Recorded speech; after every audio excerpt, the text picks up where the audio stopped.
धन्यवाद।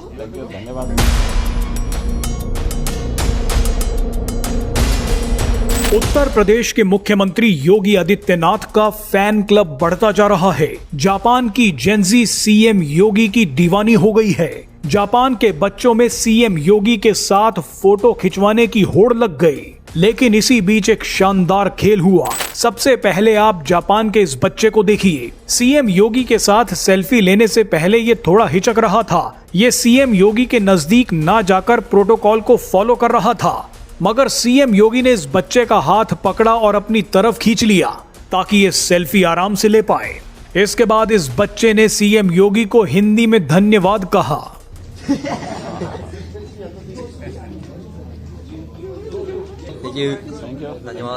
धन्यवाद। जापान के इस दूसरे बच्चे ने तो और भी जबरदस्त खेल कर दिया।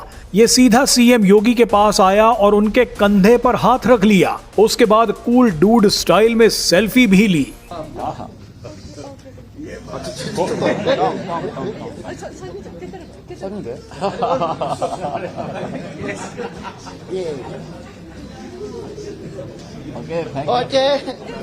हम आपको बता दें कि सीएम योगी से मिलने जापान का अब तक का सबसे बड़ा डेलीगेशन आया हुआ है। लेकिन सबसे बड़ा सवाल यह है कि जापान सीएम योगी में इतनी दिलचस्पी क्यों दिखा रहा है। जापान सीएम योगी के साथ मिलकर बहुत बड़ी प्लानिंग कर रहा है। जापान सीएम योगी के साथ मिलकर भविष्य की तैयारी में लग गया है। सीएम योगी और जापान के ताकतवर नेता और बिजनेसमैन लगातार मिल रहे हैं। कुछ समय पहले सीएम योगी जापान गए थे और अब पहली बार जापान का 200 से भी ज्यादा लोगों वाला एक डेलीगेशन सीएम योगी से मिलने आया है। जापान के इस सबसे बड़े डेलीगेशन में बड़े बड़े सीईओज और बिजनेसमैन शामिल हैं। आपको बता दें कि जापान ऐसा देश है जो किसी के साथ डील करने से पहले पूरा सर्वे करता है, पुष्टि करता है और उसी के बाद कोई कदम उठाता है। इसी कड़ी में अब जापान के बड़े बड़े उद्योगपति सीएम योगी और उत्तर प्रदेश पर दांव लगा रहे हैं। अब आपको इस दांव का असली खेल बताते हैं।